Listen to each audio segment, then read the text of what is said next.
my login. Hopefully it doesn't show it. I don't have stream open, so... how bad is the aspect screwed up right now, guys?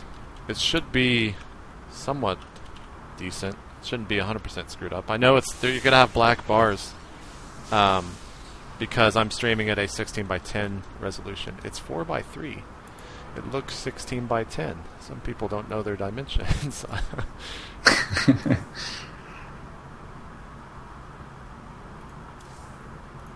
So I'm going to go ahead and load up this PVT that you played, and super black bars. We are at 4:3. I think you need to reload or refresh the stream if that messes up. I think that's how you fix that. I've got the replay all loaded, so whenever you're ready. Okay. I'm gonna see what the res is at right now. I'm pretty sure we're streaming at 1200. I mean, it looks fine to me, so just refresh the stream, guys, and it should be the correct frame rate. So, jumping into game 2 here, let me rewind all the way to the beginning. Alright. I'm going to unpause in 5, 4, 3, 2, 1, unpause. Alright, so now we're going to be looking at Tyler's PVT. Tyler spawning as the blue Protoss here at the 6 o'clock position on Lost Temple. And how do you respond to that, Tyler? Yeah, I just tell them I can't, basically. Sorry, English only. That's the correct response. Yeah. We have some sweet little symbols. It almost looks like a guy on the right with kind of 2 legs, hands, a head, and... Well, actually, that looks kind of like a dirty picture. I'm not going to explain anymore as to what I think that is. So, I'll just say that we have the Red Terran, the Korean player, spawning at the 3 o'clock position. Now, he's putting his depot there, and his taste has always said he does that to show his noob friends that he could just put it back underground and still mine from that Vespene gas. Now, you're not blocking off, obviously, because this is a PVT, so that's something you need to do, obviously, in PVZ.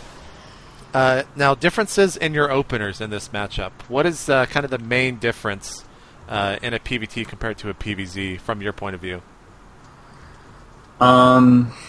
You can. Well, it's not a lot different. You don't block your ramp, but you can open very similarly. You basically get your core out as soon as possible. You don't build any zealots before the core. Just get your core out, get your zealot out after the core is done, and then build a sentry is what I like to do for both matchups.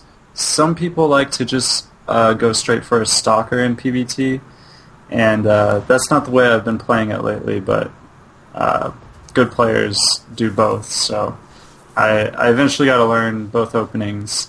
There's just a couple little nuances to each, and not something newer players should worry about. Any non-pro gamer, just pick one that you like and do that. Either Zealot Sentry or straight Stalker. Gateway has finished. Cyberknife's core going down immediately.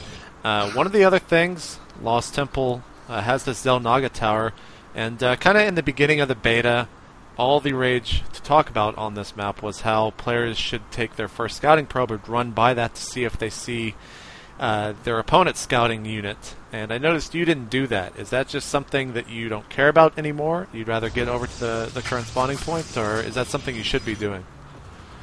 Well, I've done it quite a bit, and I've never seen... it's never happened. It's never happened for you? Yeah. So you're just like, man, fuck that shit. They're lying to me. It's never going to happen. Yeah. First Zealot out, getting a Sentry out. Second Assimilator down as well. Tech Lab going down here, a Reaper coming out. Wonder if he's just going to use that to scout out after this SCV dies. Probably expecting Stalker first, so that's maybe why that Reaper is being made, because he didn't think he would survive this long with that SCV. Let's go ahead and look at the tech path. He's actually going to be 1 racks expanding here. No upgrades from that Tech Lab. Now, you haven't actually seen the fact that he's expanding. You really have no idea what he's doing. You only saw that Tech Lab, so when you see a Tech Lab like that, what are you thinking in your mind is going to be coming your way? I'm thinking a barracks heavy play, either 2 or 3 barracks before expanding or teching, or just this one barracks expanding. And either way, I think my build is strong against either of those options. And so what I'm planning to do at this point is 3 gates for just warp gate units, and then this robotics that's building just going to get observers. And depending what the observer scouts will determine whether I use it for immortals or colossi or for nothing at all.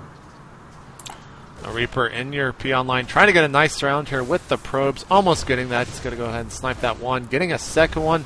Only sentries here, so that Reaper will have to fall back. Getting 2 kills, though, and a ton of information. He's probably feeling pretty good about himself. Now, let's go ahead and look at the rest of your tech. Getting up to 3 gateways. When do you usually start thinking about getting an expansion up in this matchup? Or right now in this game, when would you usually get one up? It's going to happen right here. I warp in 3rd and 4th sentry. I send the observer out, and as the observer is going out, if it doesn't see any units coming at me to kill me, then that nexus goes down.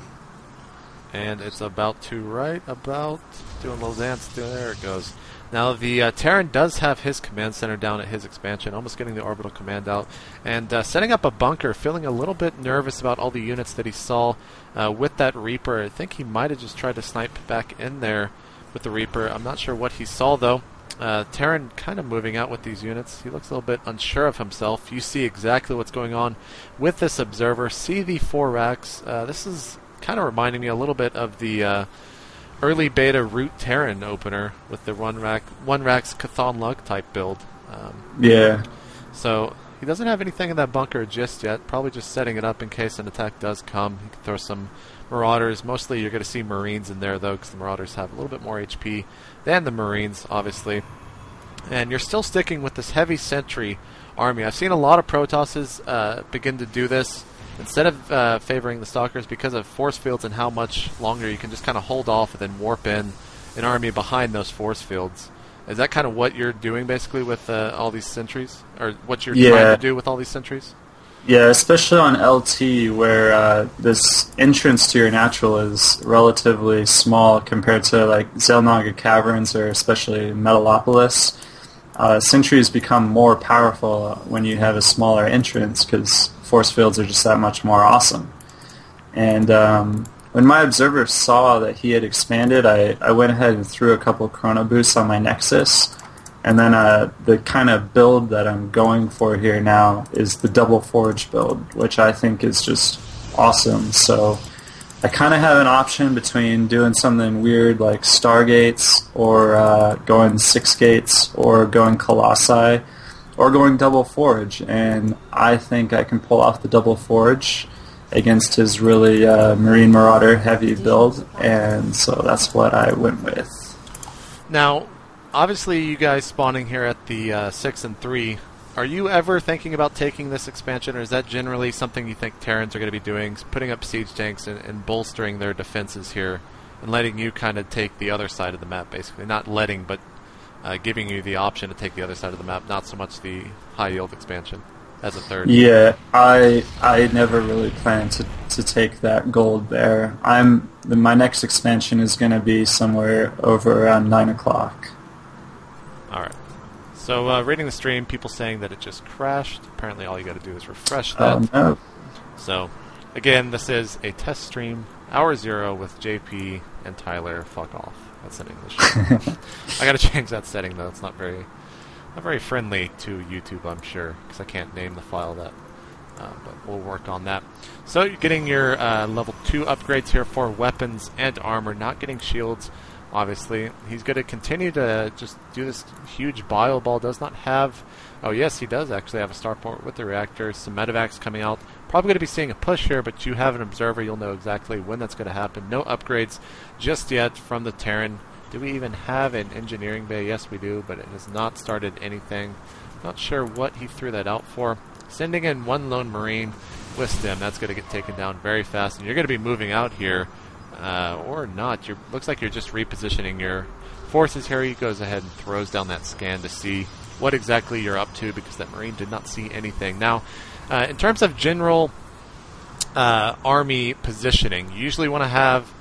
Looks like you usually want to have your Zealots at the front, sentries in the middle to make sure they have range for force fields, and then stalkers at the back. Is this correct? Yeah, that's pretty much your standard engaging formation. If you want to be really greedy and you think you have a much stronger army, you can lead with your sentries, and that way they have the best chance of catching units with force fields if they're looking to retreat as soon as you advance. Otherwise, this is your standard formation, zealots in front. Now you also have legs almost done, or charge I should say, for the zealots. Are you going to possibly push out as soon as that finishes, when those 2/2 upgrades finish? It looks like a nice timing right there with all three of your upgrades finishing at the same time. Is that just kind of luck, or is that something you planned out specifically with this build? It's what I was going for, but I haven't perfected this build, so it was kind of lucky this time, but as I figure this build out more and more, that's definitely exactly what I'll be trying to do. So here you go, throwing down some force fields, trapping a couple of units there, but you're not going to commit to attacking there. Templar Archives has been thrown down in the main. A lot of people tend to favor, not tend to favor, but usually get Colossus instead of Psystorm. What are your thoughts on that? Well, this build kind of leads naturally into the Psystorm. Colossi are about having like a critical number of them, and I'm not going to get that anytime soon. And the High Templar are kind of about just getting them out constantly. So here you go, engaging, sending in all the zealots there with charge. Some nice force fields behind the entire army of his Terran opponent. Those zealots are going to do so much damage with the stalkers right behind. Now, in terms of force fields with zealots, do you tend to try to get the entire army there if you have enough units to fight the entire army kind of head-to-head? Or would you think maybe splitting the forces? Like, when do you make the decision, well, I'm going to split this instead of putting them behind? Well, when you split it, I always like to retreat with my zealots, because the zealots get so close that the units behind the force field can continue to attack, and you really haven't alienated any of the enemy units. So when you have a really, really zealot-heavy army, I like to get the force fields in back of all the enemy units. And when you have a more ranged army, I like to split the enemy units. So your opponent obviously has lost this game. There is GG in Korean instead of WW.